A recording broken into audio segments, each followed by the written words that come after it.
আরে বাস, গাড়িটা তো হেভি। বাড়া, আমার কতদিনের স্বপ্ন এমন একটা গাড়ি কিনবো।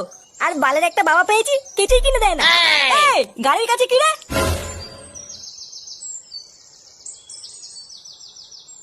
গাড়ির কাছে কি করছিস লেওড়া? সর বড়, সর দূরে সর। কেবল গাড়িটা কিনে নিয়ে আসলাম, এক্ষুনি ক্র্যাশ করে দিচ্ছিল।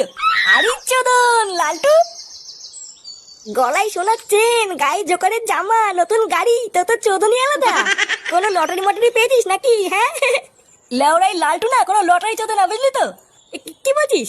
তাহলে কি করে কিনলি? ব্যাটিং ব্যাটিং, এই আইপিএল এ ব্যাটিং করে কিনেছি। ব্যাটিং? এই মেরেছে, এটা আবার কি? এই বাড়া, ব্যাটিং আবার কি জিনিস? ও বাড়া, তুই বুঝবি না। আইপিএল এর টিমে টাকা লাগাতে হয়, যদি টিম জিতে যায় তাহলে ডবল টাকা। এ বাড়া, কি বলছিস?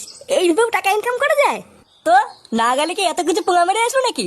এই বাড়া, তুই যা তো যা, সকালবেলা মাথা খারাপ করিস না। এমনিতেই তোর মতন বাজার গরিব মানুষকে আমি ঠাপাই না, বুঝলি তো? এই খানকে ছেলে বলে কি রে? না, আমাকেও দেখছি এই লাইনেই নামতে হবে। এই মালটাকে বেশি ঘাটানো যাবে না, পরে দেখছি।